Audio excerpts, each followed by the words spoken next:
भावनाएं हैं वह कितनी अधिक तीव्र हैं, और इनमें से जो बहुत तीव्र अशुभ भावनाएं होती हैं वही कर्म बंधन में सबसे अधिक भूमिका को निभाती हैं।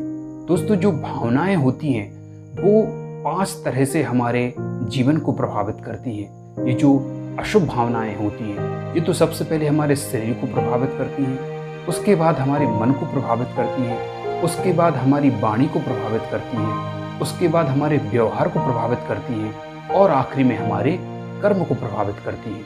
यानी कि सकारात्मक भावनाओं के माध्यम से हमारा जो मन है वह प्रेम, शांति जैसे भाव हमारे मन में आते हैं, जिससे हमारे शरीर के और मन के सारे रोग नष्ट होते हैं, कम होते हैं। और इसके अलावा जो नकारात्मक भावनाएं होंगी, जितनी क्रोध के, कसाय के परिणाम होंगे, उतनी ही अधिक यहाँ पर हमें रोग की, शारीरिक रूप से और मानसिक रूप की वृद्धि यहाँ पर होगी, यानी रोगों से वह व्यक्ति घिरेगा। हमारा जो स्थूल शरीर होता है उस स्थूल शरीर के पीछे कर्म भावनाएं होती हैं, और यही कर्म भावनाएं जो शुभ भावनाएं होती हैं वह शुभ परिणाम देती हैं, और जो अशुभ भावनाएं होती हैं वह अशुभ परिणाम देती हैं। कि हम ये कह सकते हैं कि हमारी जो भी भावना होती है वह एक बीज के समान होती है। जैसे एक बीज होता है और एक बीज को अगर हम मिट्टी में बोते हैं तो वह एक बहुत बड़ा वृक्ष बन जाता है। ऐसे ही हमारे मन में ये जो भावनाएं होती हैं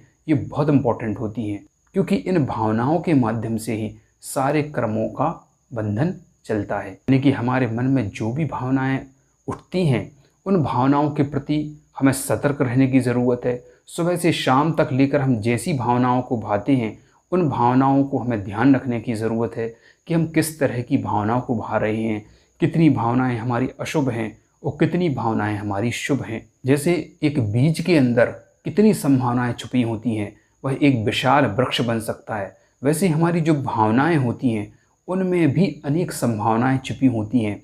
वही भावना हमारा जीवन भी बर्बाद कर सकती है और वही हमारा जीवन बना भी सकती है। हमारे जीवन